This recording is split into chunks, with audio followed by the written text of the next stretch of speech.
I came to Congress as somebody who had the personal upfront and close experience of dealing with clients who suffered severe catastrophic accidents and injuries which were life-changing in many instances. Actually, when I was elected, I won by 83 votes out of 242,000 cast. So normally when I get introduced down here, it's okay, now it's time to hear from Landslide Courtney. So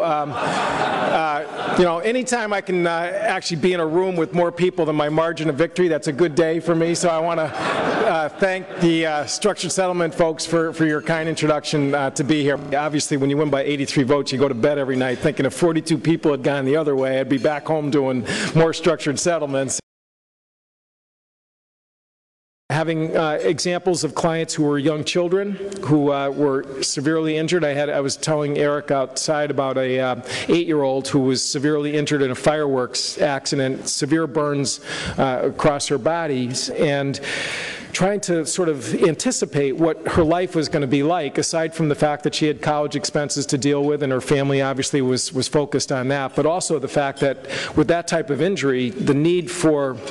additional surgeries as your body grows and the scar doesn't really adjust for it was something that clearly had to be incorporated into a real smart, workable settlement plan. And the family, who are friends of mine, and I've kept in touch with certainly even since I got elected to Congress, have said over and over again how pleased they were that we were able in this situation to really design something that is going to make sure Holly, her name, was going to really be able to, again, get through this terrible experience in a way that was going to make her life maximize as much as she possibly can. My family actually goes back in Connecticut 2 generations in terms of the practice of law. My dad was an insurance defense lawyer, and pre-structured settlement era he practiced for many years, and I certainly saw how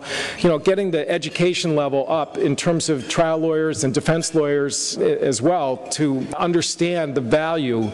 of making sure that people's claims and awards were going to be designed in a way to really make sure that the change in life would actually be compensated for life with the way structured settlements operate. It was an effort. I mean, it really has, and it still continues today, I'm sure, as far as dealing with sort of lawyers who really aren't comfortable with financial instruments and understanding much about annuities products to get them sort of up to speed about the value of it to their clients. Congratulations on the great work that you've done in terms of really creating something that works for the life insurance industry. Coming from Connecticut, we care about that too, and also that really works for the people who again are going through a lot in terms of their own personal lives, and to have that intelligent, smart way of making sure that they're going to be compensated there for them is really a good thing that doesn't cost the taxpayers really anything, and it works for all of us as Americans.